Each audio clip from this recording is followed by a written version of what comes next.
2023 saw some big changes for the British royal family, including the crowning of a new king. But there was also major drama that played out on both sides of the pond. January of 2023 began with a bang, namely the release of Prince Harry's memoir, Spare, in which the Duke of Sussex spilled some serious tea about growing up and out of the royal family.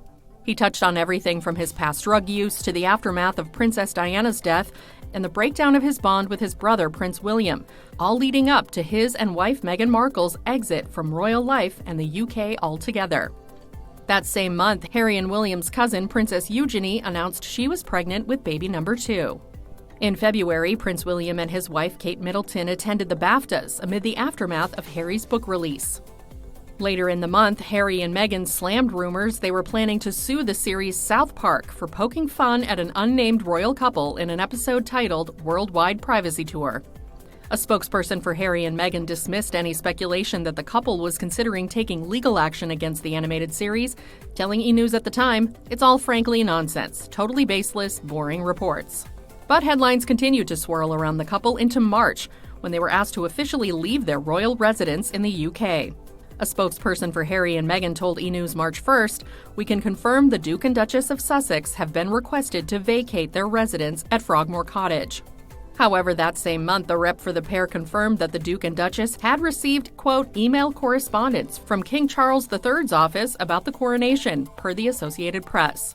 But the spokesperson added, "An immediate decision on whether the Duke and Duchess will attend will not be disclosed by us at this time."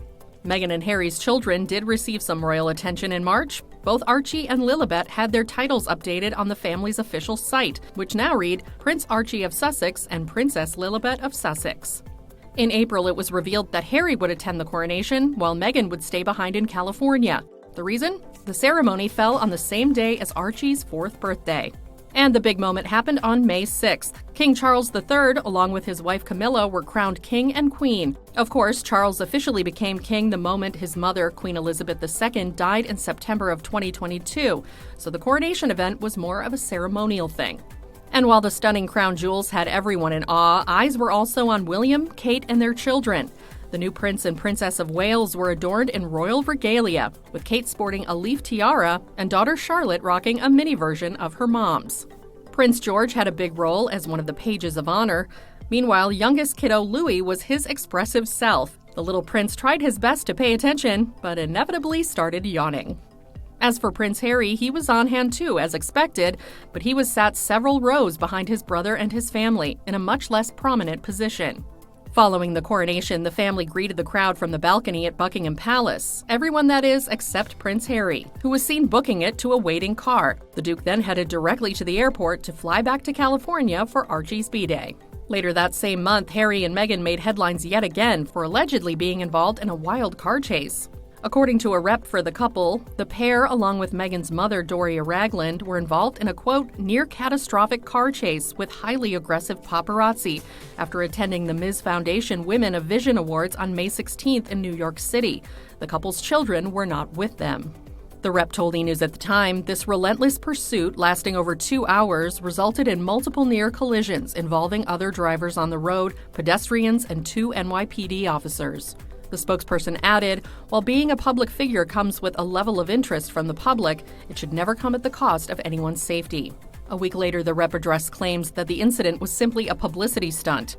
The spokesperson, referencing the death of Harry's mother, Princess Diana, who was killed in a 1997 car accident, told the New York Times, respectfully, considering the Duke's family history, one would have to think nothing of the couple or anybody associated with them to believe this was any sort of PR stunt. Quite frankly, I think that's abhorrent.